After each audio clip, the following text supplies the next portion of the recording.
It's one of those things where we always joke there's no such thing as a work-life balance. You're either working sometimes, you're doing life sometimes, and one will become more important than the other at some points in times. And you have to learn how to juggle it all right? So you can't just do one or the other. You can't just work all the time and you can't just play all the time, right? We have to have some sort of semblance of mix between the two. So when it comes to my life, I don't have kids yet, so that probably makes the life part balance a little bit easier. I have a significant other, I have a dog, and you make time for each other. So what I say for work is work hard, play hard. I think that's a good saying that all orthopedic surgeons live by.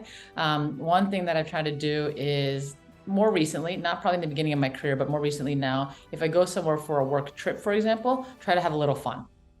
So for example, you're going to be there Friday, Saturday, Sunday, maybe Sunday afternoon or Sunday evening or something like that. Go do something a little bit fun to take yourself away from what you have there. So those are the types of things that are really important. There'll be some parts of life when you're on call and you just have to work hard and there's nothing else you can do about it. But sneak in those times of life and fun. Don't forget your friends and family, because at the end of the day, they're really who support you. And you want to be there for them and they want to be there for you. So keep it all together. It's probably not life-shattering advice, but it is one of those things where I do actually make a time to unplug.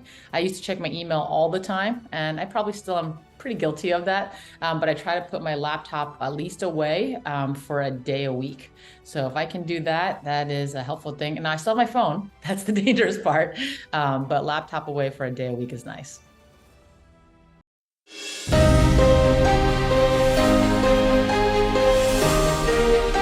Interestingly enough, it came in a different form than most people would expect. The way my career, I think, was really built was on reviews. So journal reviews actually is really where it all started. I was a registrar, and while I was there, one of the attendings came to me and said, or one of the consultants came to me and said, hey, look, I want you to help me with this review. Can you do it? And I said, okay. So I started doing them. He goes like, okay, I'm going to make you your own independent reviewer for a journal. Do a good job and it'll mean something. And I said, okay. So I started doing reviews, and it really helped me read research articles much more critically. So that was also good for reading, as well as developing ideas, as well as developing my own research, right? So when I was reading my own research papers, I could start reading it more critically and looking at the lens of a reviewer. So it started with that, and then as I did those reviews, I got asked to do reviews for a bunch of other journals. So I've done reviews for 34 journals up to now, which is a lot. There's no doubt about that. I don't necessarily recommend that you do it in that many people or that many journals, but the benefit of it is that people get to know you, right? The people who are in charge of journals are in charge of research, things like that. And if you do a good job and you exemplify that, they will have you do more and do other stuff. And these are the people also who are in societies as well, right? These are people part of different organizations. And so it started from something as benign as a review that I got to network with different people, get involved in societies, get involved nationally, internationally as well. So it's that's really what I say life advice is: don't say no to start off with, if you can, right? Obviously there's the work-life balance, there's time constraints, but say yes to an opportunity because you have no idea where the opportunity will go. There'll be some opportunities to say yes to, doesn't really amount to anything, but there's other opportunities that you say yes to that take you down an unexpected path. So it's been really exciting to see that. I started at the European Journal, and so I got involved in European societies, international societies very early on, which was very neat. And then I got involved in American societies as well as other international societies afterwards, just based on reviews.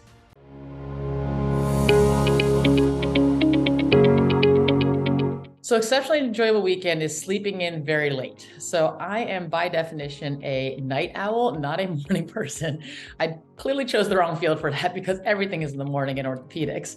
That said, it's one of those things where I would sleep in, and when I say late, I mean like 10 or 11 a.m. We're not talking like sleeping in till 8 a.m., right? So sleeping in late, getting up, doing a nice brunch, going for a nice hike with my significant other as well as with my dog, not opening my laptop at any point in time, either cooking dinner together or going out for dinner with friends is one of those things we really enjoy doing, especially around Boston. There's a lot of restaurants to choose from, which is nice. Sleeping in again the next day, Zooming with family. That's something we've been doing regularly since the pandemic, which is nice. Going to church and being able to relax and probably do some laundry, probably do some errands for the rest of the week, go grocery shopping, but super simple weekend, but super enjoyable because we're home, we're enjoying each other's company, and we love to hike together. And I'll probably sneak in a Peloton workout as well too.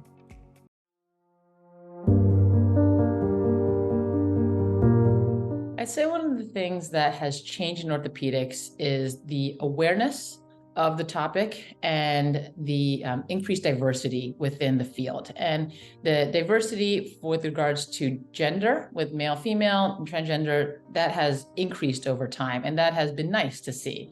You know, when I was a resident, we were actually 5 out of 8 women in our class, which was unheard of at that time. And now that's a regular occurrence in our registrars. So that's really nice to see as a change.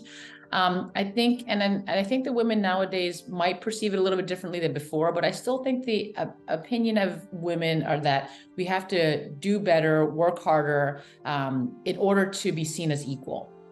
And that's not true in all cases. I think that our generation of surgeons don't necessarily see that. Like, I see my male peers as equals to me, and they see me as equals to them, which is really nice to see. But I think the older generation just wasn't used to having women around. So, you know, in order to say that, okay, I'm going to trust you, I want you to take care of my patients, I want to see you take good care of my patients, you do a really, really good job to really exemplify that you're able to take the next step. And that's why I always tell people, men and women, but especially women, that if you're given a task, do it at the best level possible, because you'll be judged on that. And then that will either lead to more tasks or less tasks. And that includes taking care of patients. You know, that includes being on call, taking reviews, writing papers, doing research projects, right? You want to be consistent at your level of excellence. And women might be expected to do more from an excellence perspective. But I have seen the field change because there's more movement. Now, our underrepresented minorities, that's still a difficult area that hasn't changed as much, and I hope that changes in the next phase. But awareness to this topic has been fantastic. People are talking about it more, which is really nice. And people are actually not just talking about it, but they're actually doing some action with that. So again, you see more and more female registrars. In Australia, you probably see more female registrars than you do in the United States. So we're hoping to catch up with you guys. You guys do a really good job of it. And the idea is that, you know, you want to take people who are excellent in what they do.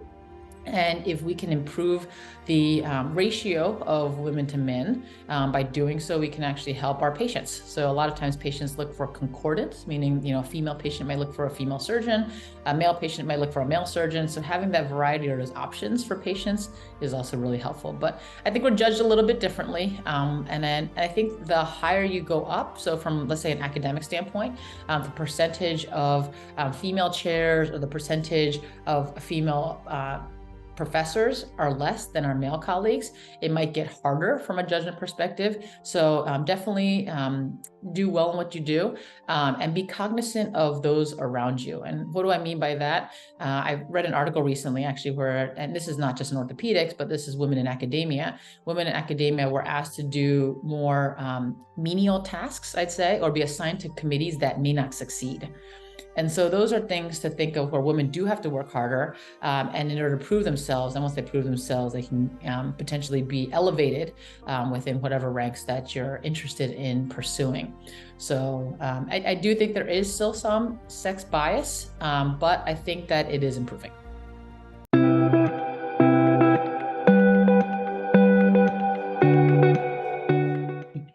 The movie that affected the way I see the world, and it's super cheesy, I have to admit, but it's Mulan.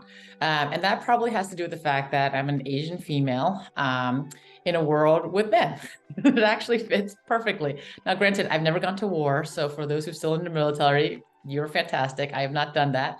But we're surrounded by men, and I feel like Mulan, and I feel like I relate to her character because I probably acted more like a guy than a girl. And I probably am at baseline, to be perfectly honest. I was a tomboy growing up. I didn't play with dolls. I played with Legos and G.I. Joes instead. So I kind of did fit that model, but it didn't look like what you'd want to have in society, right?